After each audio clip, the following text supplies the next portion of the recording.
Thank you. Thank you. It's nice to be back at Gleneagles, sort of back. I kept thinking all week that I was going to get to go out on Friday because I have this lecture that I'm giving and I get to go get in my car and drive somewhere, but that was just a fantasy. But anyway, it's nice to see you all. It's nice to be back. I want to thank Tammy Klein for keeping the tradition. And now I'm getting some echoes. So nope, that's somebody's. I'll mute that. Yep, Okay, that was, okay, I got that one.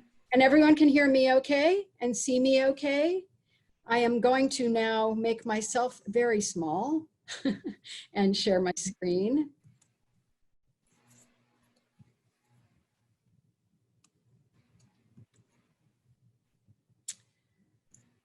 Okay, so when Tammy and I scheduled this quite some time ago, I did say that I had been working on some programming celebration of the 100th anniversary of the centennial of the 19th Amendment being ratified in the United States, giving women the right to vote. Of course, it's a tricky history because it still hasn't necessarily meant that all women have had the right to vote.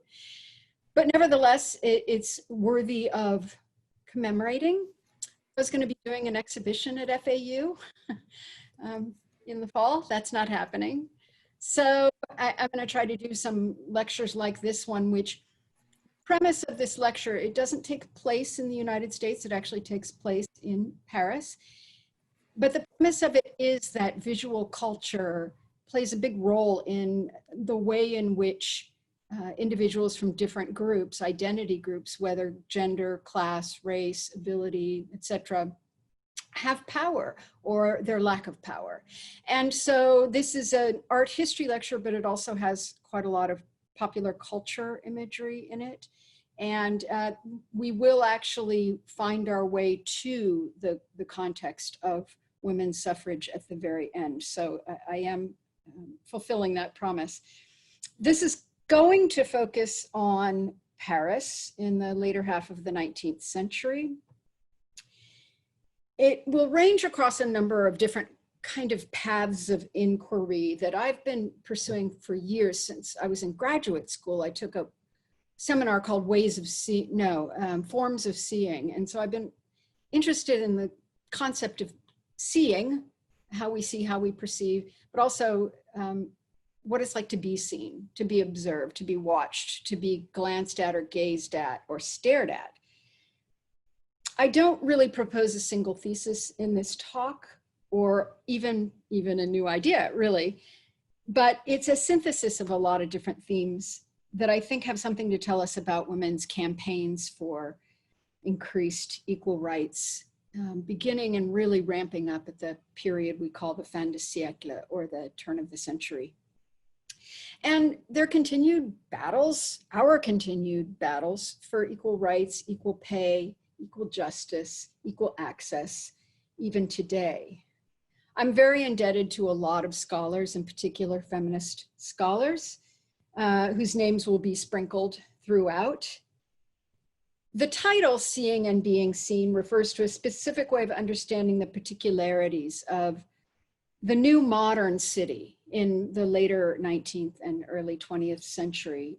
In particular, cities like Paris, London, Berlin, New York, and others, where because of the urbanization, because of the rise of large, densely populated cities, there came to be new ways of understanding how to navigate daily that had to do with legibility, which is reading, and visibility, which is seeing and being seen. And visibility became a kind of legibility. If you could identify what you were seeing, you could know whether to trust it or not. You could know whether it was a friendly force or a dangerous force in these new densely populated environments. The ways in which visual culture participated in this kind of legibility and visibility in both of those concepts has long been a focus of studies of the period. in various disciplines like urban studies, studies of capitalism, and for art history in particular, studies of what we call modernism. And I think some of you have heard me lecture on modernism before, so some of this, especially at the beginning, might sound familiar to you. More recent studies with feminist theory, critical race theory, and post-colonial theory deepened our understanding of the relative power of seeing and being seen, and how power is derived from your ability to have the freedom to look, have the freedom to stare, have the freedom to what Lacan, the psychoanalytic theorist, called gaze, to gaze. The politics of visibility and the politics of erasure. What doesn't get seen? What is absent from art and visual culture in our case? And erasure as a form of disempowerment. The discipline of art history has been both complicit and more recently deeply engaged in interrogating those intersections between seeing and being seen, between the power of looking and the power of being able to be visible.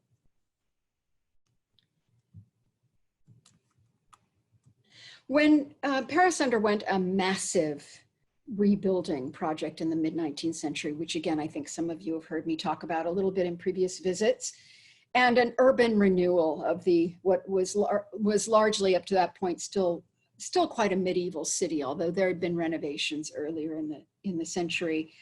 But the massive urban renewal, the massive rebuilding, was called Haussmannization, after the Baron Haussmann, who was put in charge of it by Emperor Napoleon III. And at various times, the city from quartier, that is neighborhood to neighborhood, looked something like this.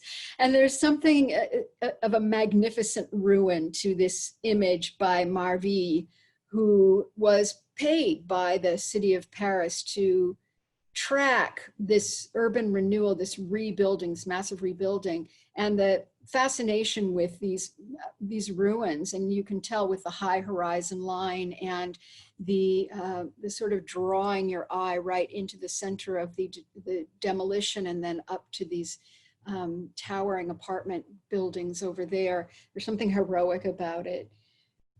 But also, commentators at the time, as the new apartment blocks were being built and these broad boulevards were being cut through old neighborhoods, commentators mentioned on the theatricality of it, of it being a kind of series of broad boulevards that ended in dramatic climaxes like the Arc de Triomphe or the Opera or the Place Vendôme, and which in fact, the theorist, 20th century theorist Walter Benjamin later wrote that the apartment buildings and what we know and recognize to be modern Paris seem not to be made to be lived in, but to be like stone sets for people to walk amongst. So it was almost the staging of this kind of modern life. Benjamin was retrospectively crafting a kind of analysis of how Paris, which he called the capital of the 19th century, was staging capitalism, and capitalism was on the rise at this moment. With the outset of the Industrial Revolution in the 18th century, capitalism was replacing all forms of feudalism as the primary economic system by which these European nations were setting up their economies.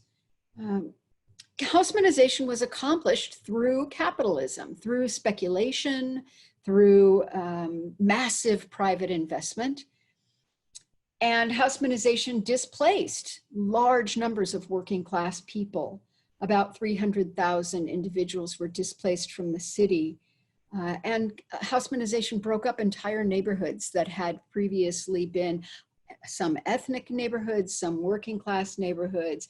And they were seen as actually incubators of radicals. They were seen as the site of all the previous revolutions that had happened, that had originated in the city of Paris. There were 3 of them up to this point already.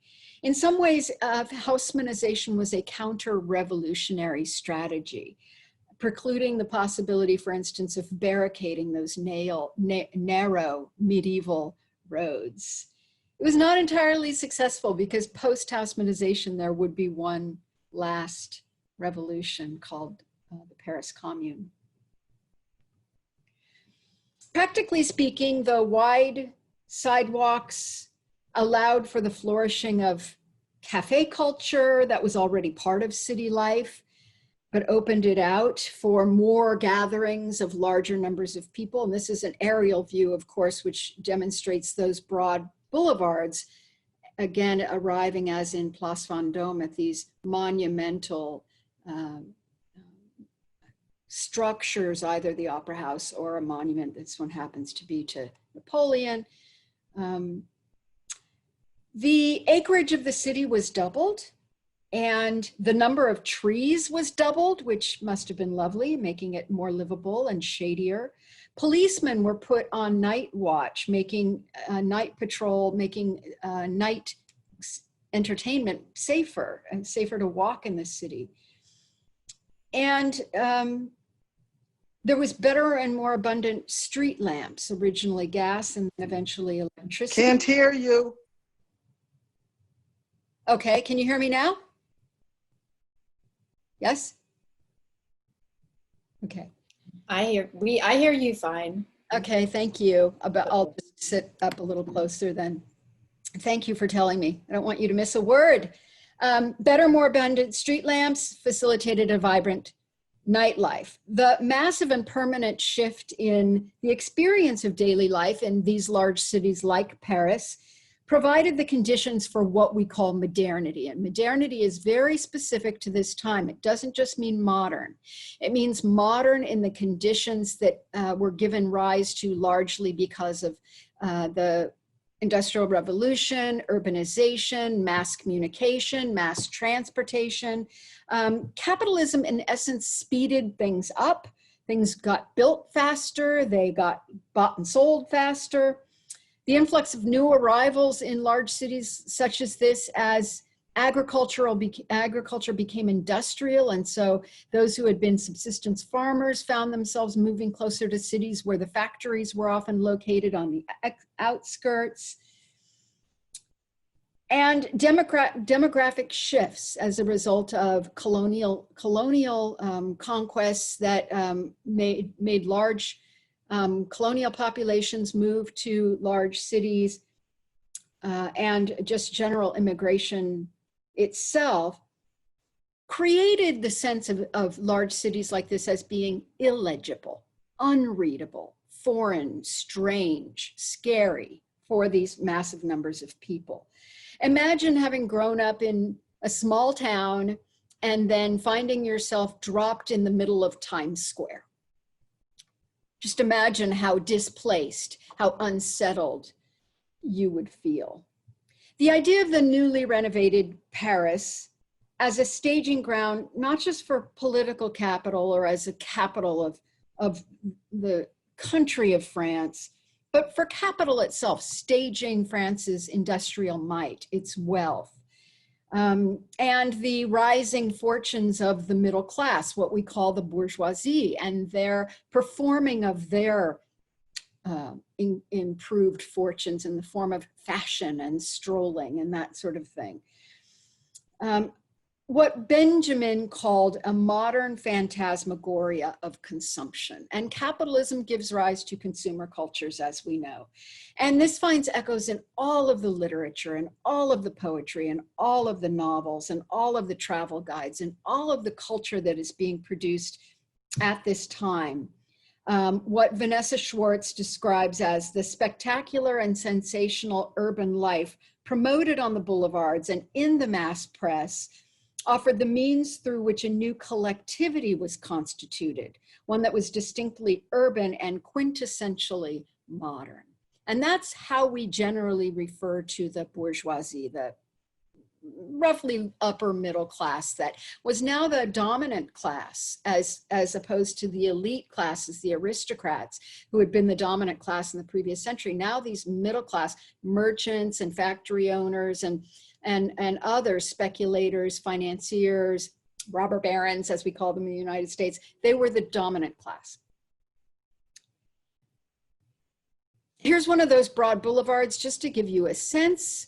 This is the Rue de Rivoli, and you can see that there's a combination of those wide sidewalks for strolling. And remember, women are still wearing these crinolines that are huge. You'll see a picture of those in a minute. And then the carriages, and eventually those would give way to automobiles. And then these regularized on this side apartment complexes, one after the other after the other. And that is in a sense what Benjamin was referring to as the stage sets for staging capitalism. Here's another one where you can see those hoop skirts, those broad skirts that were part of the reason they needed these wide sidewalks to give a lot of room for women to go out and stroll in the afternoon. Culture answers the demand for legibility, for this readability of the city, starting even earlier in the century in what were called physiologies. And these were cartoon journals that were bound and sold for, you know, roughly a penny or 5 cents or something. And they contained these sketch drawings of the different individuals that you might encounter on a city street. They changed over the course of the century. This is an early one from 1841, but so you would see the soldier and the gendarme and the widow and the working class person and the middle class couple. And they all are recognizable by their hairstyles, by their fashion, by perhaps they're wearing a uniform, or perhaps they're wearing a particular style of clothes that identifies them as working class or middle class or an elite class. But being able to read these clues is one of the functions of what were called the physiologies that illustrated what we call types. They're not portraits, but they're types that we recognize through their costume, their attributes, also their gesture and their bearing. So you would recognize how a middle-class person stands, their stance, roughly in the form of kind of the ballet positions, as opposed to how a working-class person stands. And these became, in addition to in these magazines, these individuals became stock characters in things like operettas. And so if someone was wearing a particular kind of uniform, they were recognized as being this kind of type. And for women, of course, those types might be a fruit seller, might be a proper bourgeois housewife, might be a widow, but also might be any number of different kinds of prostitutes. And we will get back to that in a minute. Here is one example. So with that context established, I want to turn to the main focus of the talk, which is the visibility of and specific representations of women. On the premise that visual culture does not simply record what was there, what was on the ground, does not simply reflect what we would call vulgar Marxism, the conditions on the ground, but in fact, culture, and culture here is popular culture and visual culture, but also all the other cultures, journalistic culture and music culture and dance culture, all the different kinds of ways that human beings create things to explain the world to themselves. All of those, in my mind, actively shape and participate in social formations. Representation translates into power, and who controls representation wields the levers of social advancement.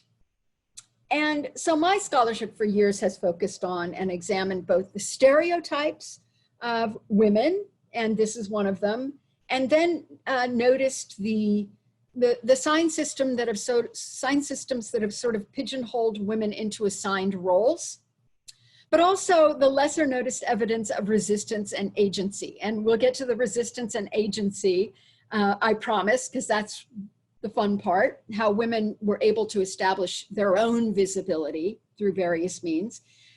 But the way of labeling and of categorizing and of making visible certain types is what we're going to look at now for the moment. And this is in popular culture, but this also exists in what we call high art. So we will look at paintings in a minute as well. But we'll start in popular culture and take a look at the first of these sort of stereotypes that would have also appeared in one of those pages full of those different physiologies, la grisette. And la grisette means the little gray one is how it translates. And it refers to a particular costume in gray that labeled a particularly cheap fabric that was worn by working class women. Literally, this is the little gray one, and she gets her whole physiology devoted to her and illustrated by Louis Huard and published by the Aubert editorial house. The little gray one we can see by her demeanor here in the 1840s is a label that referred not to an average working class woman, but to one known to be more flirtatious. The point being the sexual availability of working class women, rather than this just referring to her as being working class. And that's most seen by that coy glance that she gives. Note that La Grisette, her fame, derives from the very famous novel Vie de Bohème, La Vie de Bohème, which became the opera and then was repurposed for the Broadway musical Rent.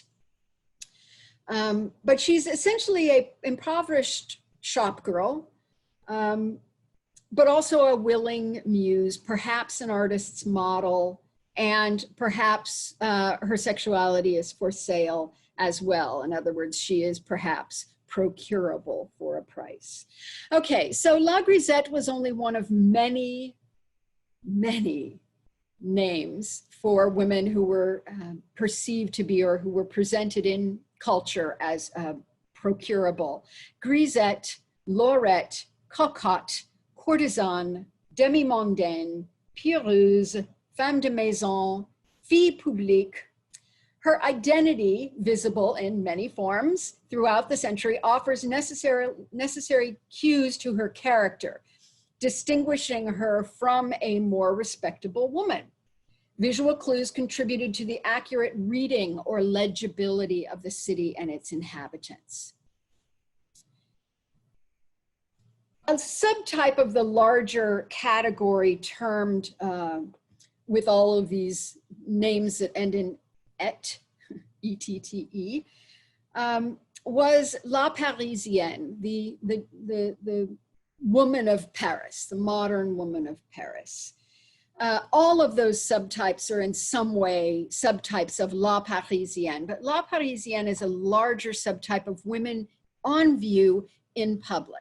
And my interest has always been how to connect those types with the Paris exhibitions called the salons. And so these are two images, popular culture images from popular illustrated journals of women as they appear at the large art exhibitions that occurred every year. They were called the Salon of 1868, for example, Salon of 1870, which were huge, massive Art Basel Miami beaches of their day. And everyone dressed to the nines, and everyone, prepared themselves by getting to know the art a little bit. I'll have a bit more to say about that in a minute.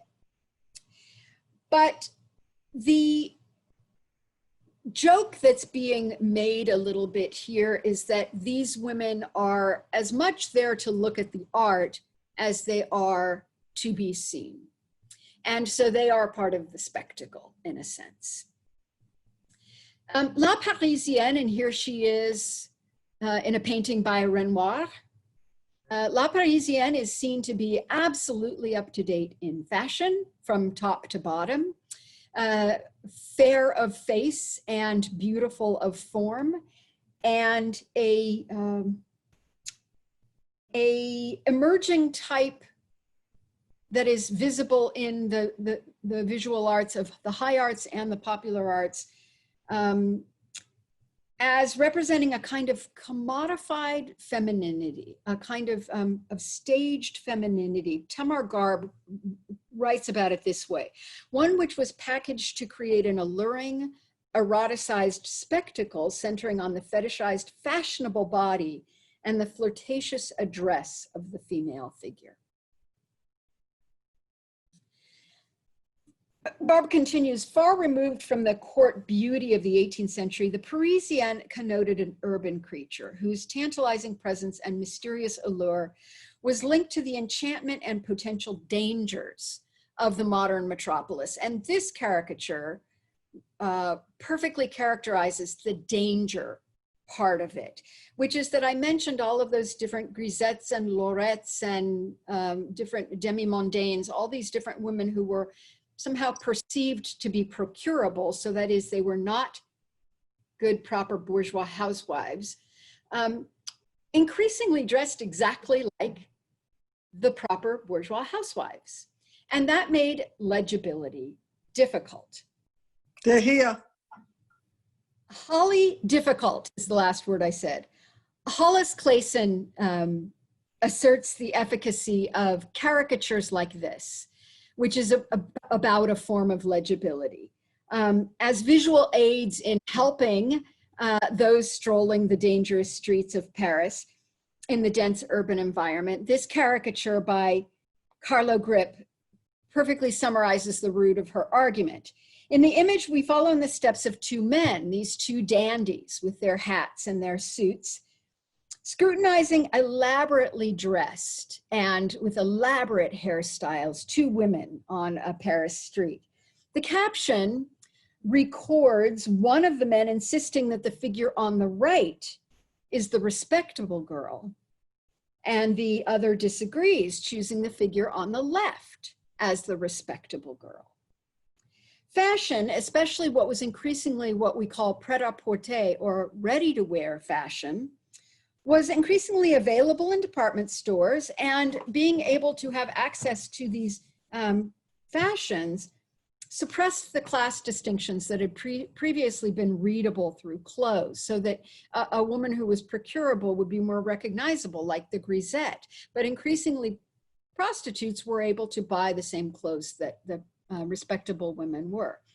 In addition, the regulation of prostitutes forbade them from wearing any distinguishing accessories. They couldn't advertise by what they were wearing what they were doing in spaces like the Paris salons, the opera, the cafes, etc.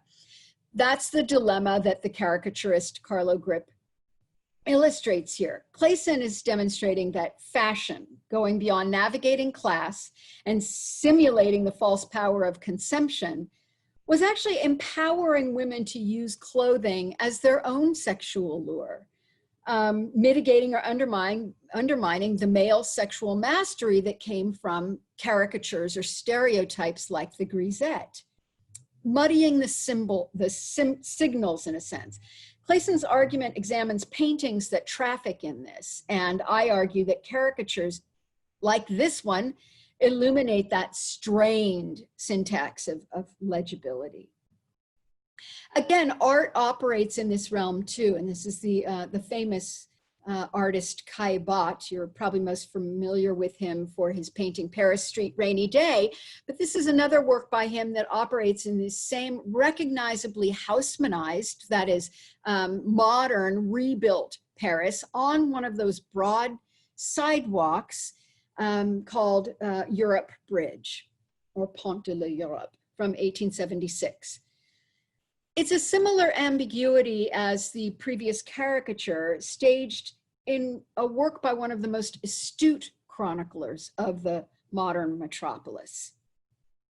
In Europe Bridge, the seemingly casual compositional arrangement wherein we walk into the scene on the heels of an unaccompanied dog, as far as we can tell, not on anyone's leash, not belonging, as far as we can tell, to anyone. And we follow him up to the uncertainty of a relationship which we can't quite read. We pass a recognizably working class gentleman over here on the right, wearing a worker's smock, making him immediately recognizable. But approaching us from the other side are two individuals whose relationship is uncertain. Are they together, and has she fallen behind? And he is turning to sort of slow down to let her catch up? Or is he propositioning her? We simply don't know. Contributing to the work's appeal is that it is our field of vision our own visual vocabulary, being able to recognize her day dress, her parasol, and possibly as a woman having a more astute recognition of fabric and tailoring, we might be able to read this image in the same way that we would be able to read this image more readily than the men without the same visual acuity, without the same ability to legibly read the fashion that's in play here. So I give some characters of women deploying that kind of agency names. And the names I give them are me taking, French words have genders. So in this lecture, I'm going to take words that are traditionally understood to us to be gendered male. And I'm going to introduce you to the fact that there is a female gendered version of those terms that you don't hear that often. So the word entrepreneur, you know that term, someone who's, starting their own business, taking a chance, speculation, introducing a product into the market. An entrepreneur has the female form, entrepreneuse, which would identify a woman who does just that thing. This is that work again by Bertal, which is called, we have to know how to go back. And what is being discussed in the caption is that these women are appearing at the salon with the salon little handbook called the livret in their hands so that they can go find the actual paintings that they want to look at. But what the caption tells us is that they are women who actually posed in some of these paintings. So they are painters' models who have now dressed up in their Sunday finest to go stand next to those paintings to advertise themselves. I put on my calling cards, she's saying, my carte de visite, that I posed for Truth by Lefebvre, which is a nude, Le Bagneuse de Bouguereau, which is a nude. In a word, it's had the greatest effect. It has led the world to me. So she's an entrepreneur of her own sexual availability. And by posing for paintings and then advertising that you can go to the salon and see her in a painting, she put on her calling cards. And then if you want to see it in the flesh, call me or, send me a calling card and I'll meet you. While these images are produced by men, this one was produced by Bertal, a male caricaturist, they are consumed by women as well. In both the popular forms, like the journals, the illustrated journals in which this one would have appeared, but also in the high art offerings of the time. A closer look at some of these scenarios reveals evidence of female agency, like the entrepreneurs. Where playing with labels can illuminate how being seen can be strategic. It can be a savvy business practice. Susan Waller argues that courtesans posed for artists to market their own wares. Sometimes clearly recognizable on the walls of the salon, the body was available for a price in the flesh. Waller writes, quote, posing for a nude Venus or Magdalene served as a means for women who were or aspired to become courtesans to further their notoriety and cement their position in the public imagination. Feminist scholars have scrutinized the spaces of modernity, and those spaces include cafes and those broad sidewalks, the opera, but also the salon as a site of modernity, and found evidence of more or less hospitability for women, either unaccompanied or in groups of women. Women were, most spaces were accessible to women if they were accompanied by a man. Only a few were excluded women entirely. Ruth Iskin writes, quote, Paris in the second half of the 19th century offered numerous sites for women's viewing, browsing, and shopping. Women's visibility and visual representations of the period suggests that their presence in public was far more extensive than the oft-cited doctrine of separate spheres would have us believe. Separate spheres suggested that women stayed at home and men went out into the public. And the popular culture of the time suggests that that's a myth, that women were very visible in the metropolises of the late 19th century. But again, representations of women in illustrations, caricatures, posters, and paintings shaped and reinforced the freedom or lack thereof to navigate, populate, or even dominate such spaces. And so in the example above, I'm interested in changing the language we use to describe such a woman, to turn her into the agent of her own visibility. So I know this image is very difficult to see, but I wrote an entire article about it, and so I'm going to zoom in a minute. But the title is The Day Before the Exposition. So it refers to the day before the big salon exhibition would open. And it's a several-page, silly illustrated story published in La Vie Parisienne, one of the most popular of these satirical illustrated journals that had these caricatures and then also had these narratives. The author, who I've yet to be able to identify, is just named Ina, I-N-A, describes the excursion of 8 women and 3 young girls on the eve, the day before the Paris Salon. And they go to visit artists' studios, a whole bunch of artists' studios. They set out in carriages to visit a bunch of studios, and the story shows them protecting their young daughters from looking at the nude paintings, looking for husbands for their older daughters. Successful artists could be favorable husbands depending on your class status. Learning the lessons in art that teaches a lesson as opposed to art that's more abstract. Deftly identifying the fashions portrayed in portraits. This is all in this narrative that came along with these illustrations. Commenting on the realism of onions in a realist painting that makes them cry, and on landscapes from an artist who never goes outside. This is all meant to be light comedy, but a serious aspect of the narrative should be observed, which is that a multi-generational group of women hired carriages, made appointments, and employed drivers to spend an entire day educating themselves on the most up-to-date contemporary art that was going to be on view the next day. They're not frivolous shoppers going to the department store to hold up frocks. They're not intoxicated by the consumable goods that are piled up on tables in Le Bon Marché. They're actually undertaking a project of aesthetic discernment, something that is generally attributed to men. It's men who have the taste, it's women who are the consumers who spend too much money. At the end of the article, there are a few pointed comments that the ladies make about what they have seen. The one lady who dabbles in watercolor practically dares the painters that she saw, who had all been painting in oils, to try the watercolor that's much harder because it's harder to create effects in watercolor. It's easy as pie to create them when you're working in gouache or oil.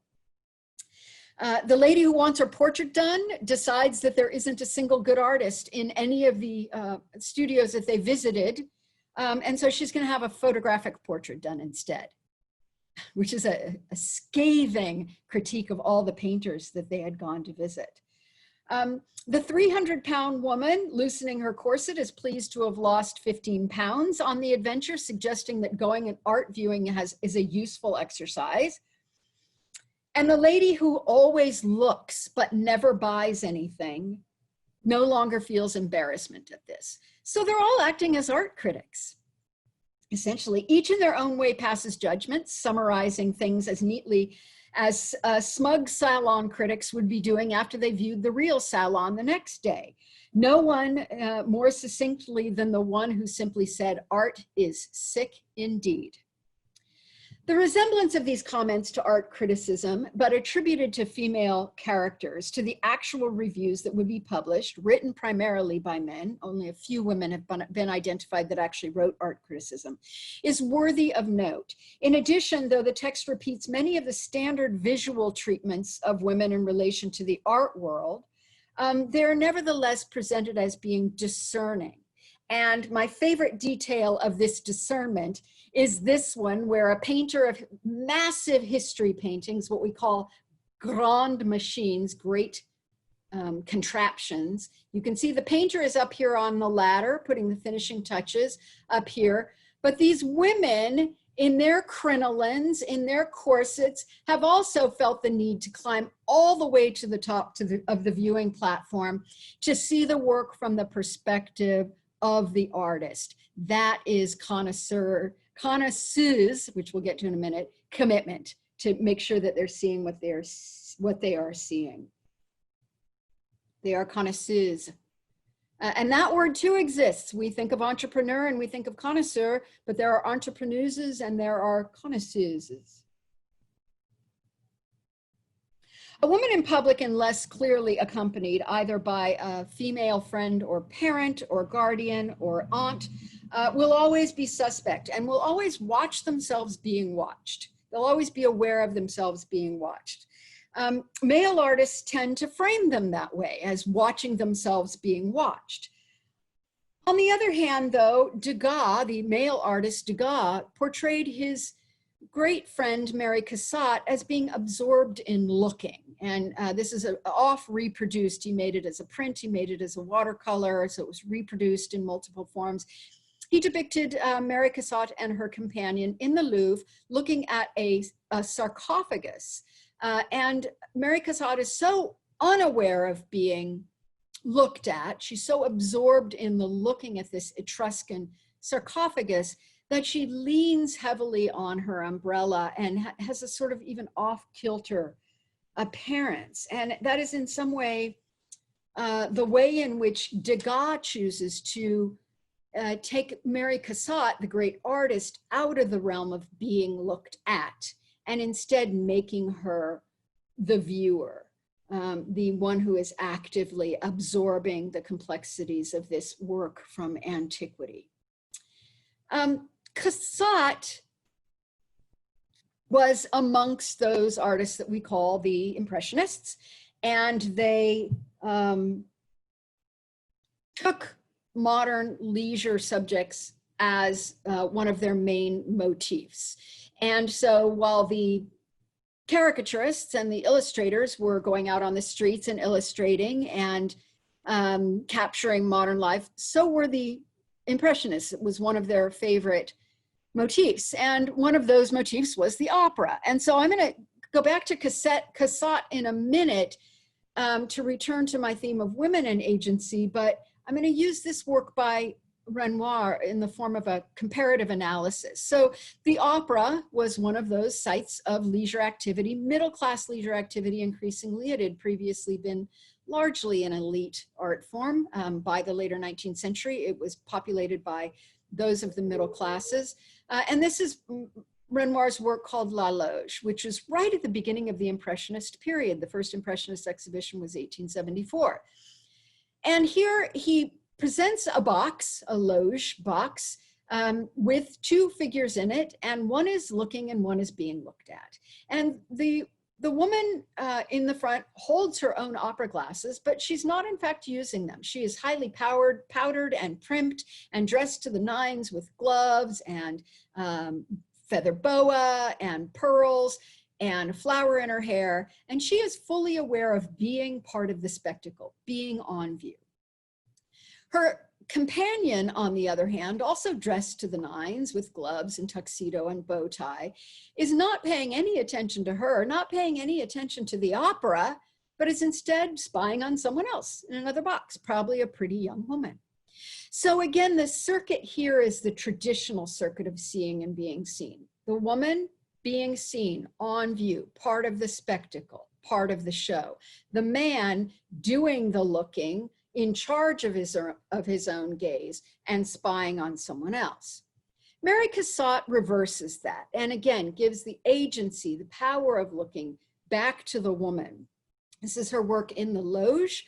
And again, the scene is somewhat the same, except here the woman, dressed fully in black, fan in one hand, opera glasses in the other, is attentively leaning forward and has opera glasses up to her eye, and she is clearly doing the looking. She's centered in the painting, slightly off, but is the one with all the agency, except that she creates this, the act of looking as a dialectic. So if you look in the back here, you will see that she's not only doing the looking, but she appears in Cassatt's formulation to be being looked at as well. Scholars disagree about whether this gentleman with opera glasses back here is actually looking at her or someone else in his field of vision, but nevertheless, it creates a kind of traffic of glances or gazes that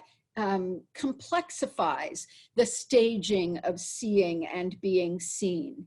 And so in a certain way, Cassatt is not the voyeur, again, the male gendered version of that French word voyeur, a looker, a spyer, a peeping Tom. She's a voyeuse. She's doing the looking, and that's the gendered female version of that French word, and yes, it does exist. So from now on, I want you to use always the female gendered versions of these words. For the record, Mary Cassatt was a supporter of women's rights. She resisted being referred to as a woman artist. She rejected offers to participate in quote unquote ladies exhibitions. She can be credited with some of the finest collections of French modern art in American collections through her consulting on behalf of wealthy Americans. Here's another work that stages women at the salon. And again, these are the women that might have been on that scaffolding in the work we looked at a few minutes ago. But here they are now, fully dressed to the nines, again, visiting the salon and taking what they learned from their studio visits into the salon, where now these things are actually for sale. And this is another way in which popular culture makes fun of women by the caption reminding us that these women are not looking at paintings, they're actually looking at fashion. And they are calling out the particular lace and the designer of a jacket, or the particular up-to-date fashion that someone is wearing. The Paris Salon rests somewhere in between the marketplace, which like the department stores were, and the high art place of cultural superiority, which the Paris salons and museums and opera were, the very finest and best of French culture. And women were expected to be able to navigate in those spaces with discernment, because in a certain way, they were the public demonstration of their husbands' or fathers' financial success. So the ability to discern fashions was not only the ability to be able to recognize the prostitute from the proper bourgeois housewife, but it was also the ability to recognize quality. So that the displaying of one's wealth, which is a way of wearing, of performing your class, was seen in the ways that women had taste. So Bertolt's caricature makes fun of women at the salon, commenting on fashions, depicting them, recognizing those rather than commenting on the art on the walls. Yet the study of fashion is important, as we've seen already from the identification of the prostitute and the proper housewife, but also around the complexities of fashion that relate to the commodification of culture and the ways in which capitalism required visual discernment in order to recognize the difference between kitsch and culture. At the same time, Lisa Tierston, the scholar Lisa Tierston, has scrupulously documented women's aesthetic discernment. Their toilette, that is how they're dressed, how they're accessorized, their ensemble, their personal comportment, how they walk, how they gesture, how they look, how they gaze, how they hold their head, and a highly developed eye for beauty and quality. The increasingly posited idea that this was essential to maintain France's cultural superiority in the delicate negotiations between Republican virtue. So that is, we're, you know, a democratically organized republic, finally, with the tricolor, the three-colored flag flying above, and then negotiations between that and the dog-eat-dog environment of capitalism. In short, this consumer, the woman depicted in this work called Le Vernissage, again, placing these fashionable women in the art exhibition, identifies her as the purchaser of French cultural superiority. Acheteur means the purchaser or the buyer, the one who's going to make the decision of which of the works on this wall is the one that should belong in their home. And they are being the ones expected to have that cultural discernment. So I've made them into acheteurs. They're the ones who are going to be taking the names of those artists who they want to go then purchase the works from. So you didn't really actually go in and pick it up off the wall and walk out with it. To tie this more concretely to the street level view, I want to bring in advertising for a moment. And advertising was often staged as another site of this kind of staging of modern life, with these kiosks, for example, and their posters. And then those made it back into high art, where these posters became advertisements for popular entertainers, in this one by Toulouse-Lautrec, for example, and that site of entertainment then becomes a place of viewing and being viewed. And then the entertainers themselves, like this one, became both a viewer and the viewed. So this is the same kind of poster that is advertising, that Toulouse-Lautrec is being paid to advertise these places of entertainment. This one is actually advertising this woman back here who was performing at the Divan Japonais, the name of the club, the Japanese couch, basically.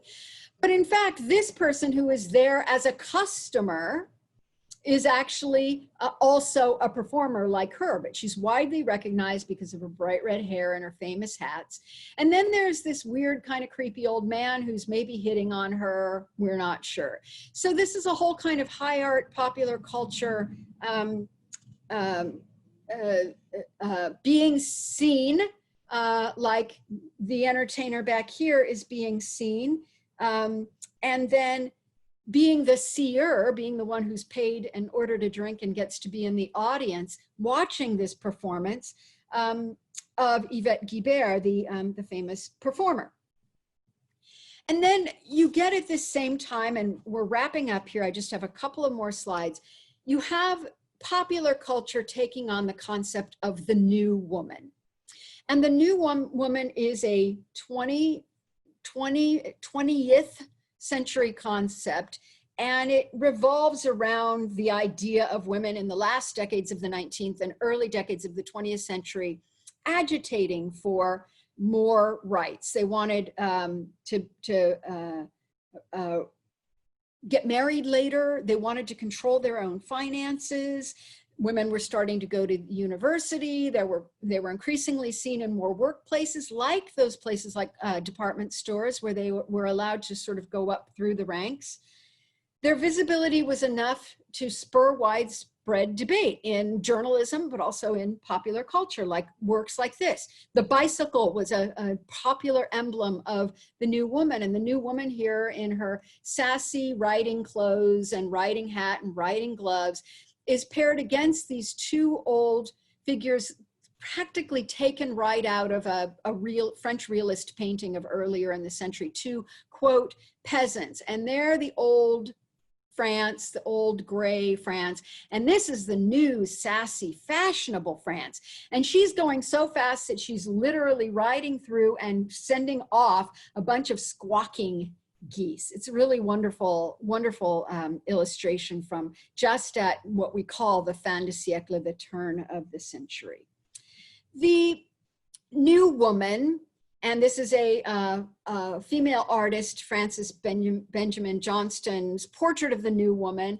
The new woman came to be demonized as a woman who has no modesty. She smokes, she drinks, see she's smoking, she's holding a beer stein, she's pulling up her dress so you can see her scandal leg. It's so scandalous. But this was a staging. This was her playing around with the concept of the new woman, while at the same time, the new woman was a caricature of uppity women. And at the same time, women were also being demonized as the femme fatale, the fatal woman, the vampire, or the Salome, or the Lilith, all these women who use their sexuality to destroy men. And all of this happening around the context of the suffrage movement. And I'm going to wrap this up by calling your attention to one way in which visibility matters and how visibility gets pushed back against by patriarchy. So this is one of those famous women's suffrage marches. Women dressed in white, wearing white hats and white shoes and white gowns, white being recognizable as this color of liberty, of a color of solidarity. As we approach the centennial of the passage of the 19th Amendment, giving women the vote, Margot Mifflin, the feminist scholar Margot Mifflin, reminds us that one of the most consistent and visible elements of the suffrage movement was the sash. You see the sashes? They're wearing these white top to bottom outfits, and then they have these visible, brightly colored sashes. Mifflin writes, quote, "Public pageantry was a powerful tool for the suffragists, conveying the movement's coherence and camaraderie with sashes as their most recognizable emblem, votes for women. They expressed solidarity with the National Women's Party through their colors, which were purple, white, and gold, and through their motto, votes for women." They got it.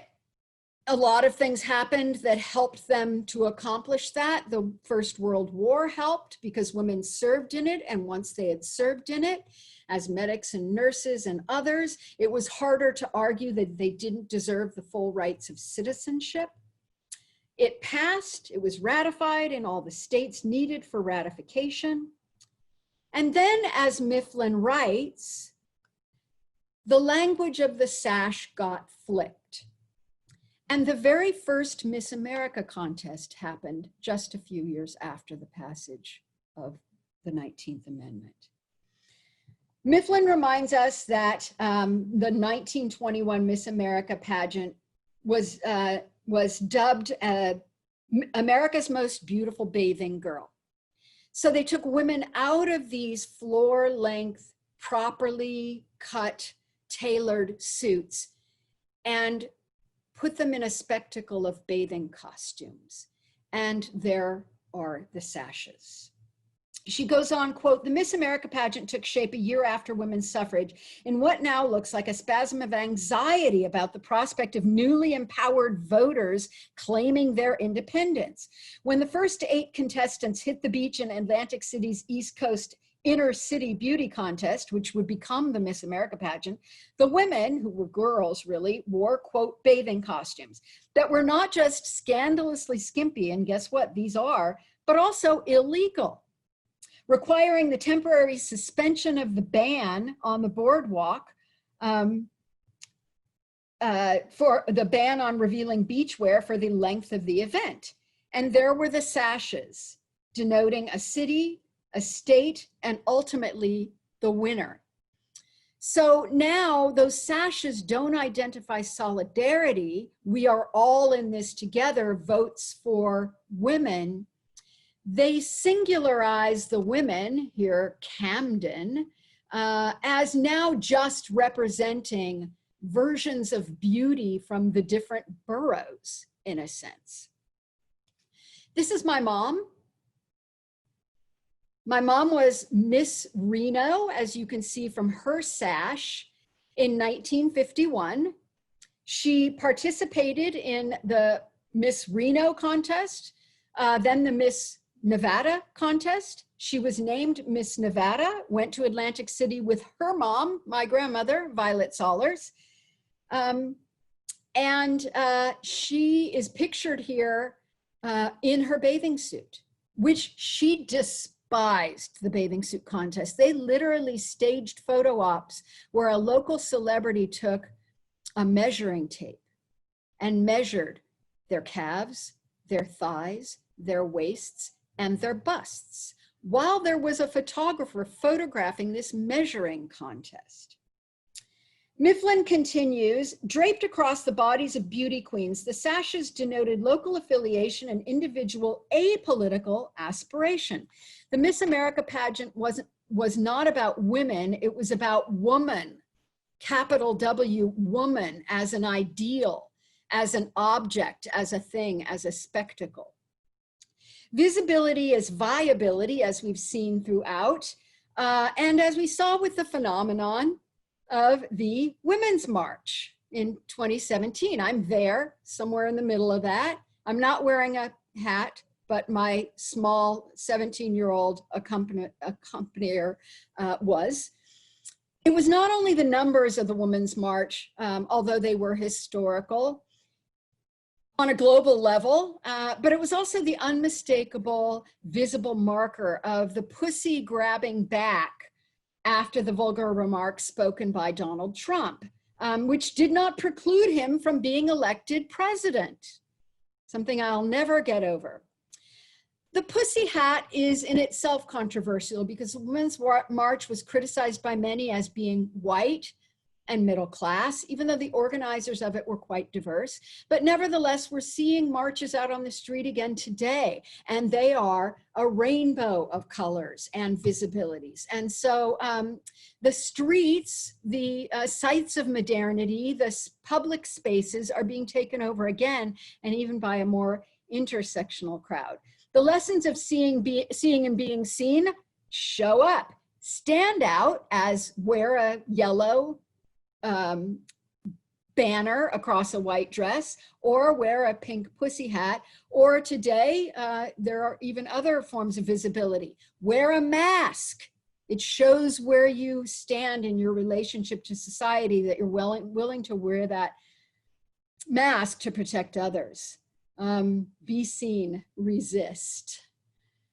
That's it. And now I'm going to stop sharing my screen, and we can open this up for some questions, but I'm actually happy to reshare again if there's any image you want to go back and look at.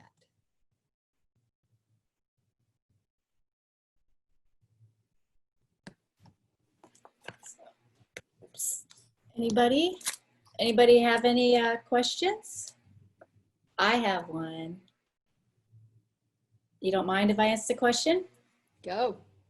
Okay, so I was looking at, might not have anything to do with your lecture, but the picture of the women that were in the art museum, and they were looking at themselves, right? And a lot of the pictures that you have of the women that are doing things like that, it is so, it's like we're looking at today. I mean, they were ahead of their times, because now we have influencers. We have people taking selfies and looking at themselves. And I don't want to be, I don't want to, I know I'm not, feminism or what, but I mean, it asks for itself right now. I mean, this is what these women are doing. I mean, no one even has to really ask them to look good or to promote a product. I mean, these women are doing it for a return. And that was just some of the things I took away from those photos. It was like, oh my God, it's like the beginning of all of that. Yeah, I think the place to start is that almost all of the images that I showed you were made by men. And so they are always looking through the lens of how the world looks to men, and how men want posterity to think the world looked to everyone. And women since then cameras were revelatory for women. because women could have access to cameras in equal numbers as men. And so one of the ways in which representation of women changed is when women started using cameras. And that's still the case today. But what I try to do is foreclose on the fact that most of these images were made by men and try to find the female agency in them. And I see that still today. I'm a huge follower of Instagram. And if you want to follow me on Instagram, I do a lot of this kind of work, this kind of art history on Instagram. It's at Prof. Tinkerbell. If you're an Instagram person, all one word, Prof, like Professor Prof. Tinkerbell. But today I look for the ways in which women either use the power of visual media to turn the gaze back, you know, to not allow themselves to just be objectified. And then I look at images by men, as I've shown you mostly today, and I read them through the lens of is there the evidence of resistance. And the resistance comes up against the firm hand of patriarchy, even till today. That's what you have in the diet industry, for instance, of women taking pictures of themselves. Can't hear you. They lost 5 pounds. There's no voice. Selfie of themselves. And I think that happens when I lean back a little bit. And so I'll try to stay forward so my voice doesn't fade away. Sorry about that. So I agree with you. It's a continuum in some ways that women, even, you know, as John Berger said in the 1970s, men look and women see themselves being looked at. And I agree, it's still the case today, but women have made a lot of progress in being able to foreclose on that in various ways. And it's something to keep your eye out for and celebrate it when you see it. And also men have become increasingly objectified. You know, men pose in underwear, you know, underwear. I have a great slide of one of those. Men pose in poses from traditional classical art to sell underwear. So men get objectified too in that way. All right, everybody, I started the question, so somebody else has to follow me. You guys usually have great questions. Marcy. I see Marcy raised her hand. Marcy? Don't know which one she is. So when you look back at all the artists, when women started becoming artists, were they portraying, did you see, because I know I sent a lot of emails out to the members, you know, talking about the women artists and what they chose to represent. And immediately, did that happen right away as soon as the female artists came into play when they were portraying women? Did they automatically portray them in this way? And who were some of the bolder people that did?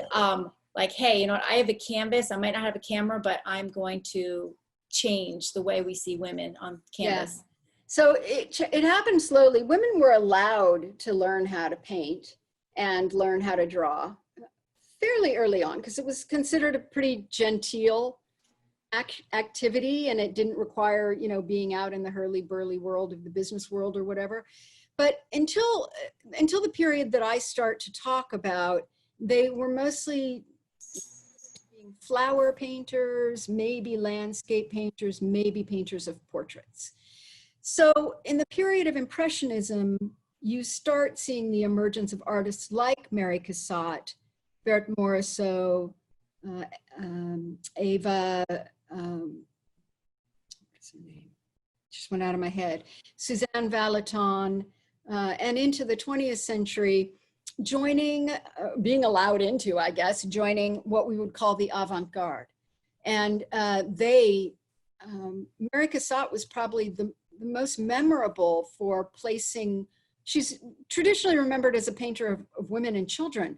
But when I showed you that Loge painting, or a painting of her driving a carriage through the park of Paris, the Bois de Boulogne, or when she painted scenes of leisure activity on the streets of Paris, she was able to do that in part because she was an American. She was an American expatriate, so she wasn't as constrained in the social mores of young French women. She was unmarried, and she was befriended by the Impressionists and exhibited with them. So she was sort of allowed special dispensation to be in these spaces, sometimes unaccompanied by anyone else, to paint them. And then as you get further into the 20th century, you see more women artists in Russian modernism, for example, and in surrealism. But then, and I can come back and do another lecture on women artists, you will notice that they got written out of art history, and feminists had to come along in the 70s and write them back in.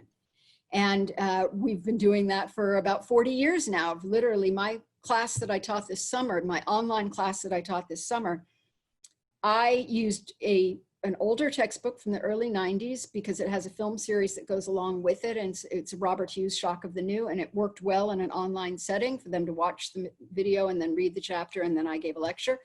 But I had to put all the women artists in my lecture because they're not included in the series. So that was kind of deliberate on my part, so I could remind people that part of what I teach is the critique of art history. It's not just art history, it's the flaws in art history that we're trying to correct. But it's a very mixed question, Tammy, because, you know, we still live today under patriarchy. So women are still constrained as to what they can do. And if they want to find their way into a place of success, they're finding their way into a place of success that is still relatively male dominated. So there are some isolated places of where women dominated art worlds or art markets, but and those are fascinating to study too. For instance, the Mexican female surrealists were written into art history, like Frida Kahlo, fairly early on. But yeah, so that's a long history. I have a question. Yes. I see. Anne. Who's talking? Anne, not Vince, not Anne. Oh, hi. Hi. Okay. Yeah, because someone else opened their screen just at the same time, so I couldn't tell who it was. Hi, that's okay. So you've given a little bit of the past, and I'd be interested in finding out if you are doing any research now in the later years, particularly into minority women artists. Yeah. Black, Hispanic, Native American, because we don't hear anything about them. Yeah, no, you're right. And the answer is yes. I actually, on my list of lectures, and Tammy, maybe you can look forward if you're going to have me back next year. I have a 2-part series on African-American artists. I gave it at the West Palm Beach Library for Black History Month in February, a year before last. And it includes many Black women artists because I've been looking at Black women artists for years. I also went to a couple of really groundbreaking exhibitions in the last couple of years, one called Soul of a Nation and another called We Wanted a Revolution. And so there's been a lot of current, recent scholarship on the history of African-American art. Same is true of Native American art. I'm a member of the National Museum of the American Indian. I give them money every year and I get a wonderful magazine from them.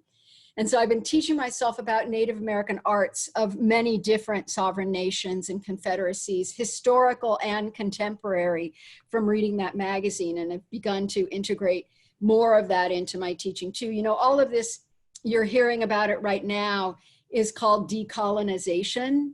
So it's not simply, you know, fitting women back into the canon of art history, because art history itself is a structure that was built on patriarchy, on white supremacy, and on Western supremacy. And so decolonizing it means kind of dismantling it. And one of the ways you do that is by doing what I did, which is try to give some agency to some historical images, to recognize that they do have embedded within them evidence of resistance.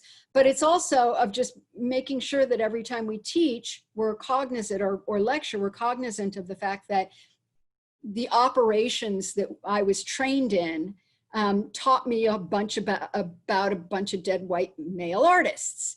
And so I have to unlearn what I learned from undergraduate, graduate school, and my first several years of teaching, where I was given a textbook to teach, and, you know, taught the textbook and taught myself how to teach from that textbook. And that textbook may have had one chapter for all the whole history of Chinese art, and the whole rest of the book would be about European art. So it's an excellent question. And I'm teaching contemporary art in the fall. So I'm working, and it'll be an online course. So I'm working the rest of the summer to make sure that my contemporary art doesn't look like what, you know, what the chapter of the book that was written 40 years ago would have looked like, the triumph of abstract expressionism in the form of Jackson Pollock, you know. Excellent question. Thank you. Welcome. Well, everybody, are we any more? Are we ready to get on with our weekend? Oh my gosh, it's weekend. Yes, it's happy Friday, everybody.